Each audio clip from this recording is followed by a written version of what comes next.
Nós não somos seres humanos tendo uma experiência espiritual. Nós somos seres espirituais tendo uma experiência humana. Procure dividir as suas metas. Você quer ser milionário em 5 anos? Onde é que você vai estar daqui a 4? E daqui a 3? E daqui a 2? E daqui a 1? E daqui a 6 meses? E daqui a 30 dias? E daqui a uma semana? O que você vai fazer amanhã de manhã para ser milionário daqui a 5 anos? E você alinha as suas metas com a sua finalidade de vida, o universo passa a conspirar a seu favor. Você não tem mais problema financeiro, você aumenta a sua energia, a sua vitalidade. Segunda-feira fica o dia mais gostoso que você está começando suas atividades.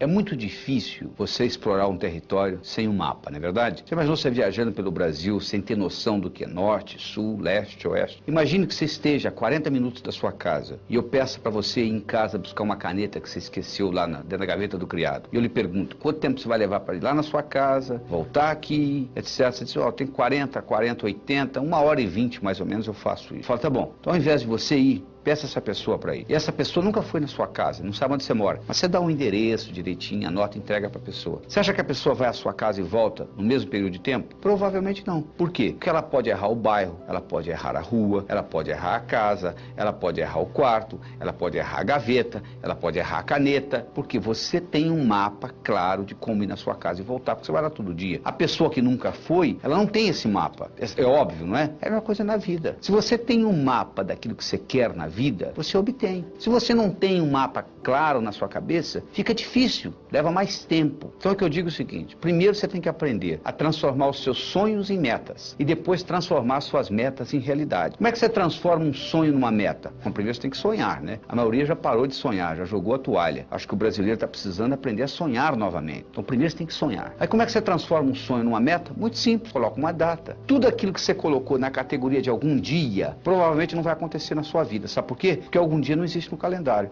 Quando você diz algum dia eu vou ler esse livro, quando eu tiver tempo, o cérebro fala perfeitamente, o dia que algum dia chegar, nós vamos ler esse livro. Só que algum dia não chega. Algum dia eu vou abrir a minha empresa. Você não abre, nunca. Então o que você tem que fazer? Colocar datas nos seus sonhos. Porque no momento que você coloca a data, eu não estou garantindo que você vai realizá-los, mas eu estou dizendo que a sua chance de realizá-los aumenta pelo menos 1000 vezes no momento que você põe data nos seus sonhos. Você transforma os seus sonhos em metas. Depois nós vamos mostrar como é que nós transformamos metas em realidade. Mas você tem que ver que tipo de meta também. Você pode ter meta física. Você sabe que nós não temos uma alma? Nós somos uma alma e temos um corpo que abriga essa alma durante o período que nós passamos por aqui. Então você tem que ter meta física, você tem que cuidar do seu corpo. Mente sã, corpo são. Senão não adianta, porque mente e corpo é uma coisa só. Se você tiver com o corpo doente, a sua mente vai ficar doente, porque é uma coisa ligada, interligada com a outra. Agora tem gente também que só se preocupa com a parte física. O cara que faz, um indivíduo que faz musculação, ele gasta 8 horas por dia numa sala de musculação, anda todo cheio de músculo e quando ele chega aos 50 anos de idade ele entra em depressão, porque todo o ego dele está na musculatura.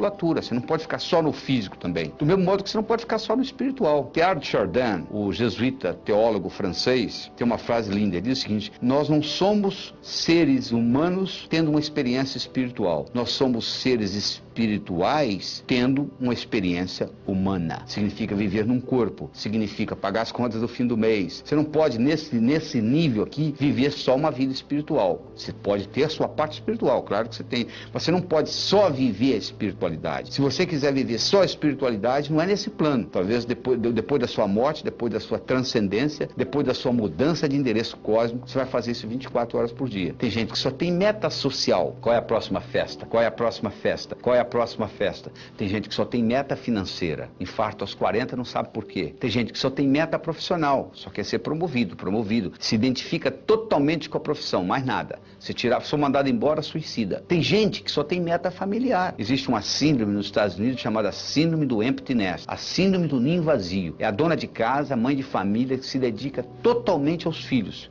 Os filhos crescem e vão embora, como nós fomos, aí elas entram em profunda depressão. Os seus filhos são muito importantes, tão importantes quanto você, nem mais, nem menos. Você não pode colocar todos os seus ovos numa mesma cesta, porque alguém vem, carrega a cesta, você fica sem ovo. Você tem que ter metas mentais. Mas não adianta você ter só meta mental. Não adianta você ler a enciclopédia britânica de capa a capa e não poder nem balançar a cabeça para o conhecimento não sair do lugar e você não implementar. O que adianta o conhecimento sem implementação? Além de você ter todas essas metas, você tem que ter uma coisa mais importante do que metas, que costura tudo isto. Chama-se finalidade de vida. Por que você está aqui? Tem gente que está aqui como tubo. Come, bebe e vai ao banheiro. Come, bebe e vai ao banheiro. Come, bebe e vai ao banheiro. Tubos humanos. Você veio aqui para uma função mais nobre do que essa. Então você tem que estar sempre questionando. E a melhor hora de você questionar isso é antes de dormir. Tudo que acontece com você nos últimos 20 minutos antes de você deitar, com o seu cérebro, rumina a noite inteira. Se você assiste muita violência e vai dormir, durante a noite toda a violência rumina no seu cérebro. Se você briga com seu esposo ou sua esposa e vai dormir, você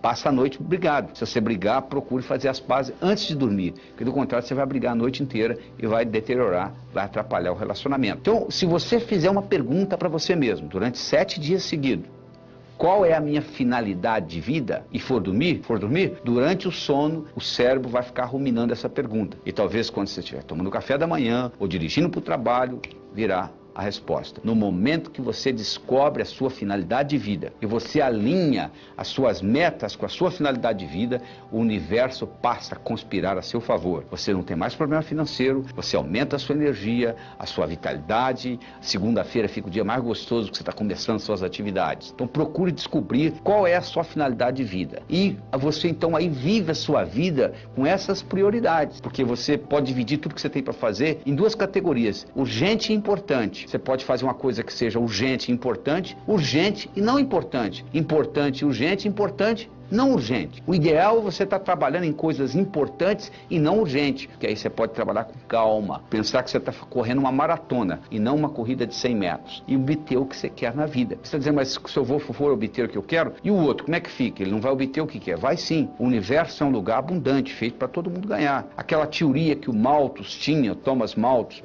o economista escocês, de que um dia a Terra não ia produzir a quantidade de alimento necessária para a população que continuar crescendo, Malthus não levou em consideração a tecnologia. Desde 1965, não sei se você sabe disso, tem mais alimento do que gente para comer no mundo. Nós temos um surplus, nós temos um excesso de 20% de alimentação no mundo. As pessoas estão passando fome não é por causa de falta de alimento, tem nada a ver com falta de alimento. Se você quiser acabar com a fome do mundo aumentando alimentos, você está procurando a sua carteira onde você não perdeu. O que acontece é um problema de distribuição. É diferente, mas o universo é para todos. O universo é um lugar abundante e você tem direito de criar o seu mapa, de explorar o seu território, de transformar os seus sonhos em metas e transformar as suas metas em realidade. Imagina uma vaca subindo um morro. Você pensa que é a vaca que determina onde que ela pisa? Não. Quem determina onde a vaca pisa não é a vaca. É a estrutura do terreno, sabia disso? A única coisa que a vaca faz, ela procura o caminho mais fácil. Tem morro que ela sobe assim, tem morro que ela sobe assim. A mesma coisa ocorre conosco. O nosso comportamento vai depender da nossa estrutura psicológica. Força de vontade não adianta nada. Você pega uma bola de futebol, coloca no fundo de uma piscina e segura lá por quanto tempo? A estrutura da bola foi feita para flutuar. Então na hora que você soltar, ela vai para a superfície. Do mesmo modo que a estrutura de uma pedra foi para ficar no fundo. Você não consegue segurá-la na superfície. Você vai cansar, ela vai afundar. Então, o mais importante de tudo é você determinar a sua estrutura psicológica. É você mudar essa estrutura psicológica. Isso é que chama preparando o caminho. Ou seja, você está preparando a sua estrutura psicológica. Preparando como? Fazendo aquelas escolhas que nós já discutimos. Eu escolho ser sadio. É muito diferente de você não ser doente, sabia disso? A maioria não é doente. Você vai no médico, você não tem diagnóstico de doença nenhuma. Não significa que você seja sadio. Ser sadio significa ter energia para implementar tudo que você tem na cabeça. Poucas pessoas são sadias.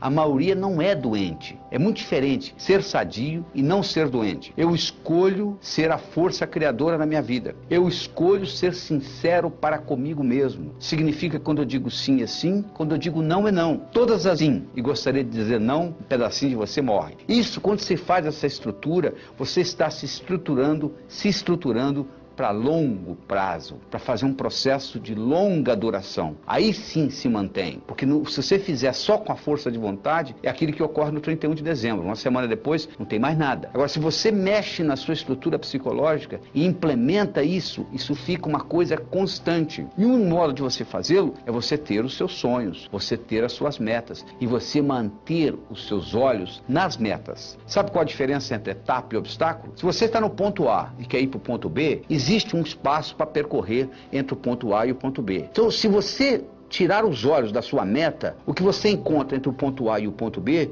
você vai chamar de obstáculo. Se você mantiver os olhos na sua meta, o que você encontra entre ponto A e ponto B, você vai chamar de etapa. A diferença entre etapa e obstáculo é onde você está com os olhos. Então, manter os seus olhos a longo prazo é muito importante. Porque se você só tem metas curtas, o seu chefe briga com você amanhã de manhã e estragou seu dia. Agora, se você está interessado daqui 5 anos, daqui 10 anos, daqui 20 anos, o seu chefe brigar com você amanhã de manhã não vai fazer diferença nenhuma, porque você está preocupado lá na frente. É muito importante você ter essa visão a longo prazo e manter o seu olho na meta, que com isso o que era obstáculo vira etapa. Mas ao mesmo tempo você tem que saber dividir as suas metas, porque se eu te der um salame para você comer sem cortá-lo, você provavelmente não vai gostar, mesmo que você goste de salame. Mas se você for cortando fatia por fatia e conversando e tomando uma cerveja, um refrigerante, você acaba comendo metade do salame sem sentir, não é verdade? O mesmo ocorre. Tem gente que diz assim, poxa, eu vou escrever um livro. É demais. Escreva um capítulo. Ah, demais. Escreva um parágrafo. Escreva uma frase. Aí uma frase, outra frase.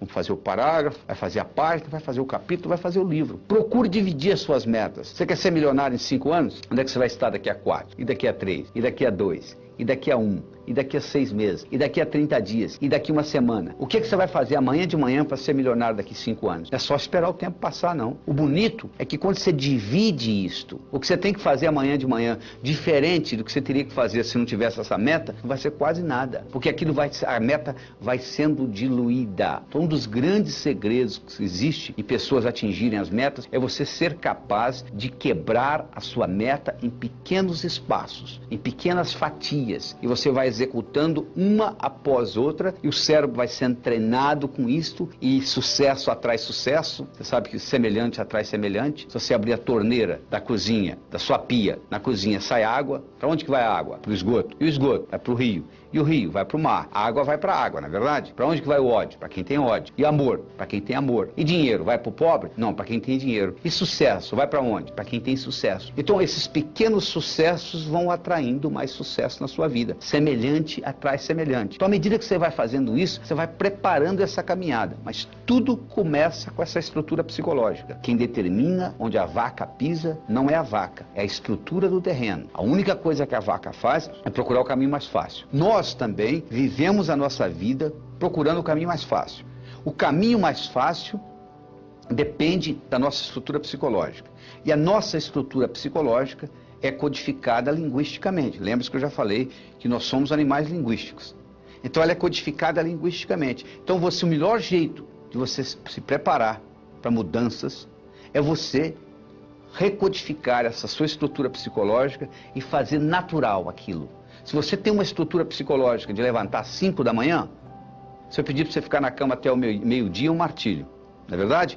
Se você tem uma estrutura psicológica de levantar ao meio-dia, se eu pedir para você levantar às 5 da manhã, vai ser um martírio. Para os dois. Por quê? O que determina o caminho mais fácil é a estrutura. Se a minha estrutura psicológica é de levantar às 6 da manhã, se eu ficar até às 8 na cama, eu vou ficar chateado. Agora, se eu tenho a estrutura psicológica de levantar às 6, não vai ser problema nenhum. Não será sacrifício, porque eu estou procurando o meu caminho mais fácil. Então, o que eu quero que você determine para você é o seguinte: qual é o seu caminho mais fácil? Quero que você determine para você quais são as suas metas a longo prazo, em termos de saúde, em termos de finanças, em termos de amizade, em termos de família. Daqui 5, daqui 10, daqui 15, daqui 20 anos. Porque você tem que saber quais são essas metas, você manter o olho lá para os seus obstáculos deixarem de serem obstáculos e se tornarem etapas. E lembre-se de dividir para somar. Ou seja, você quebra as suas metas em pequenos pedacinhos e com isso fica mais fácil a digestão. Com isso fica mais fácil você atingir uma por uma dessas metas. Primeiro você transforma os seus sonhos em metas. Depois você transforma suas metas em realidade. Como é que você faz isso? Muito simples. Primeiro, tem que ser sua. Por que você está estudando medicina? Ah, porque o papai gosta. Então manda seu pai fazer o vestibular. Ninguém tem direito de escolher profissão para os outros. Você tem que ter a meta sua, só pelo prazer de ter, para ela se manifestar no universo. É só isto, mais nada. O dinheiro vem como consequência. Então, primeiro tem que ser sua. Você está fazendo o que você gosta? Se não tiver, você muda. Segundo, a sua meta tem que ser grande. Você tem que mirar na lua, porque se você errar, você ainda vai estar entre as estrelas. Em 1976, quando eu me mudei para os Estados Unidos, eu falei para um amigo meu, em 3 anos eu vou ensinar cardiologia para os americanos. Ele riu de mim. Sabe quanto tempo levou? Em 8 meses eu dei a minha primeira apresentação em Washington, D.C., para 400 cardiologistas. Quando eu contei para o meu amigo, ele riu, eu sabia que o tamanho estava bom. Tenha metas grandes, que você vale a pena se brigar por elas, porque meta pequena não lhe estimula. Se você mirar na lua e errar, você vai estar entre as estrelas. Tem que ser grande. Terceiro, ela tem que ser positiva. Não é o que você não quer, é o que você quer. O que você quer na vida? Eu não quero doença, eu não quero pobreza. Eu não estou perguntando o que você não quer. Quero saber o que você quer. Se você se concentra no que você não quer, ao invés de se concentrar no que você quer, é como se você estivesse dirigindo um carro olhando pelo retrovisor. Você sabe de onde você está vindo, você não sabe para onde você está indo. Você tem que concentrar naquilo que você quer. Colocar energia. Eu não quero ser igual ao meu pai. Ser igualzinho ao seu pai. Todo mundo sabe disso, menos você. Por quê? Quando você diz eu não quero ser gordo, você pensa em gordura. Quando você diz eu não quero ser pobre, você pensa em pobreza. Você sabe que tudo é criado 2 vezes. Primeiro você cria aqui, depois você se manifesta. Manifesta no seu universo físico. Você tem que ter objetividade, ela tem que ser objetiva. Ela tem que ser datada. Tem que ter uma data. Quando que você quer isso? Ela tem que ser específica. O cérebro trabalha ciberneticamente. Cibernética trabalha com especificidade. Você imagina um termostato no ar-condicionado de uma sala e você pergunta para mim que temperatura que eu coloco aqui. Eu falo mais ou menos. Você vai colocar o quê? Agora, se eu falar 21 graus Celsius, você vai lá e coloca. O que você quer? Eu quero dinheiro. Dinheiro você já tem no bolso. Ah, eu quero mais. Vou te dar mais $1, tá bom? Não adianta, não é só. Você tem que ser específico. Você quer quanto? Eu quero $50 mil na minha conta até o final do ano que vem. Eu não estou garantindo que você vai obtê-lo, mas eu posso lhe dizer que a chance de você obter aumentou violentamente. E todas as vezes que você quiser chegar a algum lugar, você tem que saber de onde você está saindo. Uma vez eu estava dando um curso nos Estados Unidos, o sujeito falou assim, eu quero $50 mil na minha conta até o final do ano. Eu falei, quanto você tem? Ele falou, não sei. 2 semanas depois ele me liga, você não vai acreditar. Eu somei o que eu tinha no banco, eu tenho $55 mil. Ou seja, ele estava pedindo o que ele já tinha. Aliás, ele não é o único na jogada. Tem gente que diz assim, Deus, meu Deus, eu quero talento. O que você acha que é talento, meu amigo? Você acha que o pianista, ele sentou no piano e tocou? Ele praticou anos e anos e anos e anos para chegar lá. É verdade? Você acha que essa eloquência que eu tenho aqui conversando com você diretamente, isso apareceu da noite para o dia? Eu dou aula desde os 12 anos de idade. Então, essa história de talento tem muito a ver com a prática. Quanto mais você pratica, mais sortudo você fica. A sua meta tem que ser específica. Ela tem que ser datada. Você tem que saber de onde você está saindo. Qualquer lugar que você quiser. Você liga para mim e diz assim, como é que eu chego aí? Eu pergunto de onde você está. Onde você está? Ah, não sei. Então eu não posso lhe ajudar. Você precisa ir a qualquer lugar, você tem que saber de onde você está saindo. Quais são as suas qualidades. Põe uma meta que seja significativa. Ela tem que ter uma importância para você e para os outros. Não é uma coisa que só você vai se beneficiar. Se só você se beneficiar, ela não é ecológica. Às vezes ela não é ecológica nem para você. Ecológica, a meta sendo ecológica é importante. Eu não posso divulgar o meu trabalho pelo mundo todo e ao mesmo tempo passar 5 dias da semana com os meus filhos, com a minha família. Se eu quiser fazer a mesma coisa, simultaneamente, divulgar o meu trabalho e passar 5 dias com a minha família por semana, uma dessas duas não é ecológica, porque uma vai brigar com a outra. Porque eu estou querendo criar 2 metas praticamente antagônicas. Eu não posso viajar pelo mundo todo, pelo Brasil todo, e ao mesmo tempo ficar 5 dias com a minha família por semana. Então você tem que ver que uma meta não pode ir contra a outra. A sua meta, ela tem que ser relembrada com frequência. Não é você chegar no dia 31 de dezembro e escrever o que você quer para o ano seguinte. Você tem que estar constantemente olhando o que eu quero. Às vezes muda. Às vezes você perde o interesse, às vezes uma meta que você tinha, você fala, não quero mais. Eu tinha vontade de ter essa meta. Hoje eu não quero mais. Quer dizer, você trabalha anos por uma meta que você queria e você esqueceu que não quer mais. E quando termina, e aí? E agora? Eu não quero isso mais. Você podia ter decidido isso muito tempo atrás, porque os seus valores mudam, os seus interesses mudam. Quando eu tinha 20 anos de idade, eu era capaz de viajar 10, 20, 30 horas para pular carnaval. Hoje eu quero distância de carnaval. Ou seja, os meus interesses mudaram, os seus também. Avalie aquilo que mudou e não fique batalhando naquilo que você realmente às vezes não quer mais. Você tem também que fazer aquela divisão. Todas essas metas com essas características e divididas, aí sim vai ter um impacto diferente na sua vida. E você tem que fazer a meta, não é o que você quer em 1 ano, 2, 5, 10, não. É o contrário. É o que você quer em 10 anos, o que você quer em 5, é de lá para cá, ou seja, do futuro para o presente. Onde que eu quero estar daqui 10 anos? Para eu estar lá daqui 10 anos, onde que eu tenho que estar daqui 5? Para estar lá daqui 5, onde que eu tenho que estar daqui 1?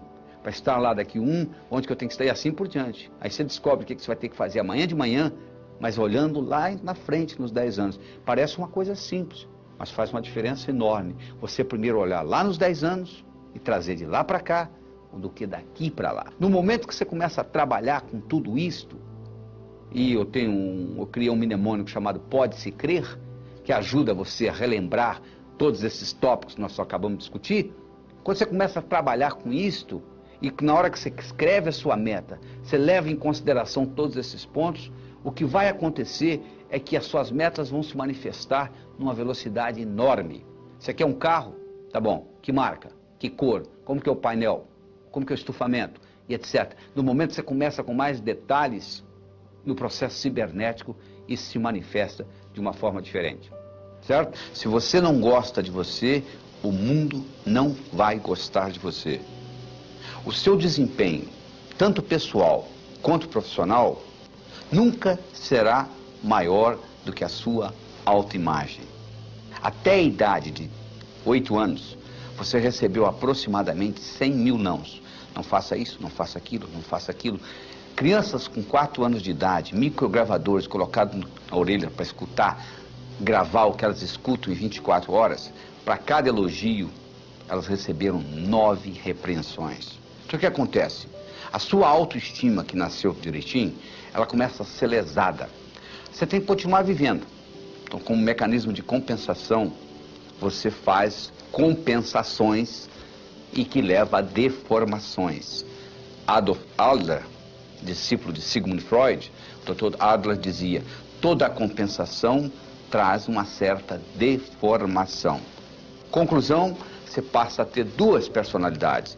Uma que você apresenta para os outros e a outra que é a sua lá, que você não quer mostrar para ninguém. E você gasta uma energia vital enorme tentando separar uma da outra. E isso tudo é codificado linguisticamente. E existe uma conversa dentro da sua cabeça o tempo todo, chamado self-talk, que determina isso. E eu vou lhe provar isso agora.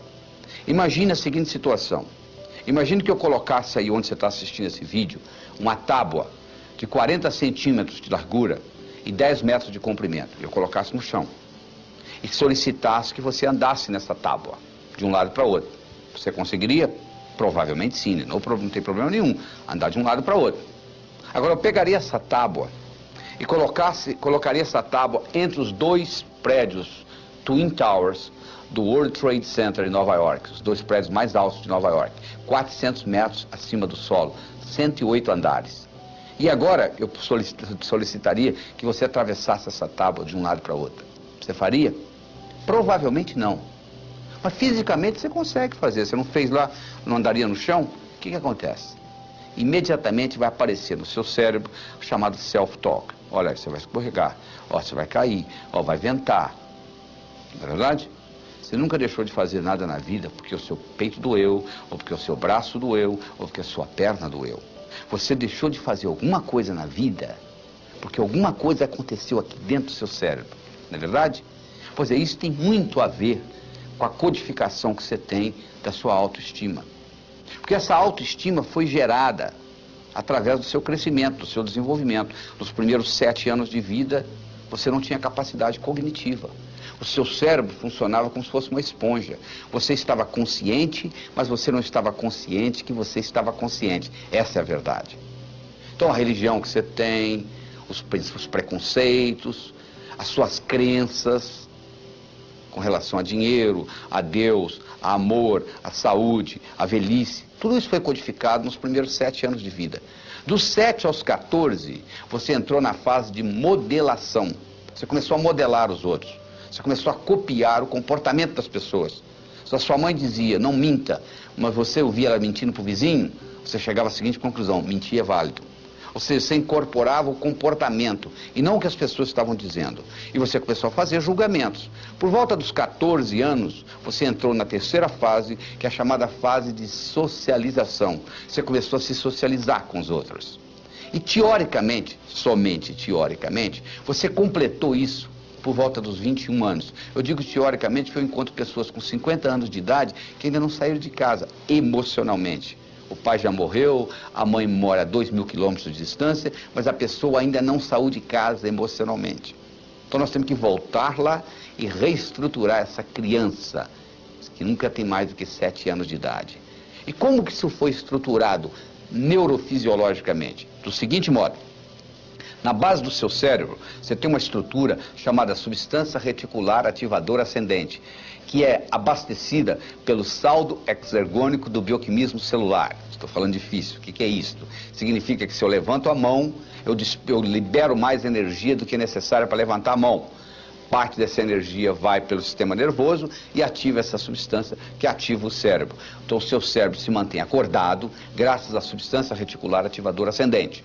A segunda função da substância reticular ativadora ascendente é funcionar como se fosse uma secretária executiva do seu cérebro. O seu cérebro não pode prestar atenção em mais do que 5 a 9 coisas de cada vez. Você não estava prestando atenção no dedão do seu pé direito, até que eu falei, nem tampouco na ponta do seu nariz, nem no lóbulo da orelha esquerda, e assim por diante. Porque você não pode prestar atenção em tudo isso, no que eu estou falando, na temperatura da sala. Opa, peraí, tem que ter uma prioridade. E a substância reticular ativadora ascendente estabelece essa prioridade. Quem estabelece para ela? O cérebro. O cérebro diz, ó, isso é importante, eu quero ver, isso não é importante, eu não quero ver. Então as suas crenças foram codificadas e o cérebro diz para a substância reticular, é isso aí. Então imagina uma menina com 12 anos de idade abusada sexualmente. Ela chega à seguinte conclusão, homem não presta. O cérebro dela diz para a substância reticular, então se você encontrar um homem que não presta, eu quero saber. Quando você encontrar um que não presta, eu não quero ver. E daí para frente, o que é que ela vai encontrar na vida? Homens que não prestam. Então, com isso, isso se perpetua. E você, então, passa a ter a sua vivência de acordo com as suas crenças, de acordo com a sua autoestima. Está entendendo como a coisa funciona? Se você quiser mudar a sua vida, você tem que começar mudando a sua autoestima. Nós vamos trabalhar nisso aqui. Como é que você melhora a sua autoimagem? O que você precisa fazer para mudar essa autoimagem? O que você precisa fazer para modificar essa janela da substância reticular ativadora ascendente? E, consequentemente, mudar a sua percepção. Mudando a sua percepção, você muda a sua realidade. Porque as coisas são simples. As coisas são óbvias, não é verdade? Mas o óbvio só é óbvio para a mente preparada. Então nós temos que preparar essa mente. E como que nós preparamos? Mudando essa janela, mudando a sua percepção. Sabe como é que eles treinam o elefante? Eles pegam uma corda, amarram no elefante, amarram numa árvore. Ele tenta sair e não consegue. Tenta sair e não consegue. Tenta sair e não consegue. Ele desiste. Isso quando ele é bebê. Aí ele cresce pensando que ele está amarrado numa árvore. Quando ele já é adulto, o palhaço amarra uma corda nele, amarra na perna do tamborete, da cadeira lá, ele continua pensando que está amarrado numa árvore. Quantas coisas que você codificou na infância, que você continua carregando com você, que são totalmente obsoletas.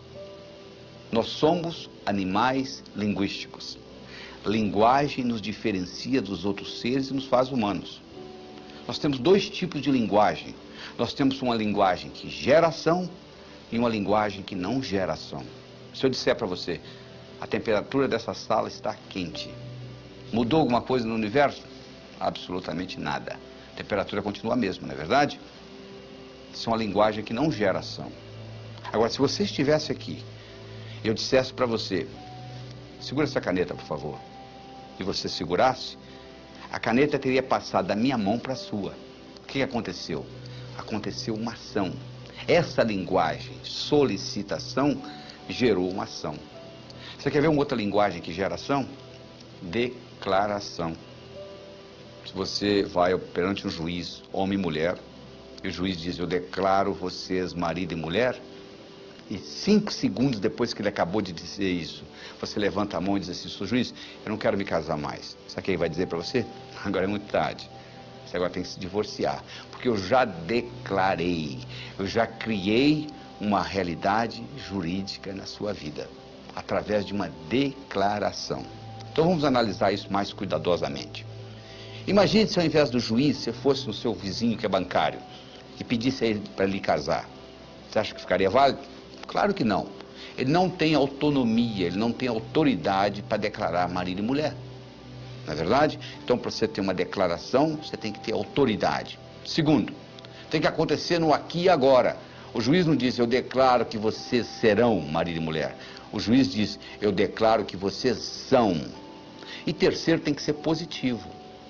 Ou seja, o juiz não declara, eu declaro que vocês não são mais solteiros. Isso não é declaração. A declaração é no positivo, é no aqui e agora, e alguém que tem autoridade. Agora eu lhe pergunto, quem tem mais autoridade sobre você? Você. Quando você tinha 5 anos de idade, não. Seu pai, sua mãe, seus irmãos mais velhos, sei lá quem. Mas hoje, ninguém tem mais autoridade sobre você do que você. Então você tem a possibilidade de recriar você linguisticamente. Esta é a verdade. E como é que você recria você linguisticamente? Declarando. Eu declaro que sou inteligente. Ser, fazer, ter. As pessoas pensam que é o contrário. Se eu tivesse inteligência... Não, eu declaro ser inteligente. Eu passo a fazer o que gente inteligente faz. Eu passo a ter inteligência. Eu declaro ser próspero. Eu passo a fazer o que gente próspera faz. Eu passo a ter prosperidade. Por isso que o ser vem antes do ter. Porque se você tiver o ter sem o ser, não pertence a você. Eu declaro ser a força criadora na minha vida. Significa que tudo que ocorrer de bom e tudo que ocorrer de ruim, eu sou responsável. Eu declaro ser saudável, fisicamente, mentalmente, emocionalmente, espiritualmente. Eu declaro ser sincero para comigo mesmo. Eu declaro ser livre. Significa que eu sou livre, você é livre. Eu tenho direito de pensar o que eu quiser, você tem o direito de pensar o que você quiser. Então, à medida que você vai fazendo isto, você vai mudando a cibernética do seu cérebro. O seu cérebro trabalha ciberneticamente. Cibernética é a disciplina que estuda sistemas autônomos. Você coloca um ar-condicionado num salão, numa sala, e coloca um termostato no ar-condicionado dessa sala, e coloca uma temperatura 21 graus Celsius, eu coloquei inteligência numa máquina. Sabe por quê? O ar-condicionado dessa sala vai ligar e desligar, independente da minha presença física. Sabia disso? Independente da minha presença física. Porque agora ele vai usar a temperatura da sala como retroalimentação. Nós também temos os nossos termostatos. Você tem um termostato para dinheiro. Tá? Como se tivesse escrito em letra invisível na sua testa o quanto que você vale por ano. É isso que você está ganhando. Você tem um termostato para saúde. Você tem um termostato para relacionamentos. E você pode modificar esse termostato através da linguagem e através da visualização. Se você visualiza e sabe visualizar com nitidez, se você sabe visualizar a cores, isso tem um impacto enorme nesse termostato. Deixa eu contar para você uma história com relação a termostato. Era uma vez um indivíduo que era um corretor de imóveis, o melhor corretor de imóveis que você poderia encontrar. Ele só ganhava $30 mil por ano. Nos Estados Unidos isso não é muita coisa. Um dia ele foi hipnotizado. Durante a sessão hipnótica descobriu-se que quando ele tinha 7 anos de idade o pai dele tinha morrido e a companhia para a qual o pai trabalhava tinha dado uma cerimônia e tinha convidado ele e a mãe e tinha havido um discurso de quanto o pai dele tinha sido honesto, trabalhador, dedicado, etc, etc, etc, e foi dado à mãe um envelope que era o seguro de vida do pai, que ela abriu o envelope, tirou o cheque, $30 mil, e ele com 7 anos de idade olhou e concluiu, um indivíduo honesto, trabalhador, dedicado, vale $30 mil por ano, ele concluiu. Trazido de volta da sessão hipnótica e trabalhado com essa tecnologia que eu estou trabalhando com você aqui agora nesse vídeo, Esse indivíduo, na semana seguinte, dobrou o que ele ganhava, na semana seguinte, ele triplicou, na semana seguinte, ele quadruplicou. Um ano depois, ele ganhava $1 milhão por ano, fazendo o que ele sempre soube fazer, levantando a mesma hora que ele sempre levantou, indo dormir a mesma hora que ele sempre foi dormir. Sabe o que mudou? O termostato dele. Essa é que é a diferença que faz a diferença. É essa mudança de termostato. Isso é que é importante. Essa mudança, é isso que nós estamos fazendo aqui. William James, que é considerado o pai da psicologia moderna, ele foi um filósofo, um psicólogo, professor da Universidade de Harvard. Ele tem uma frase famosa que é a seguinte: o passarinho não canta porque está feliz, ele está feliz porque canta. Porque uma vez foi perguntado ao Dr. James: Dr. James, na sua opinião, qual foi a descoberta mais importante no campo do desenvolvimento humano nos últimos 100 anos? Ele disse: na minha opinião, foi que antes pensava-se que para você fazer, você tinha que sentir primeiro. Agora nós sabemos que o contrário também é verdadeiro. Você começa a agir e o sentimento aparece. Então não fique esperando que o sentimento apareça para você começar a executar. Comece a executar que o seu termostato vai mudar. Você começa a modificar isso e o termostato modifica. E com isso você recria o seu passado.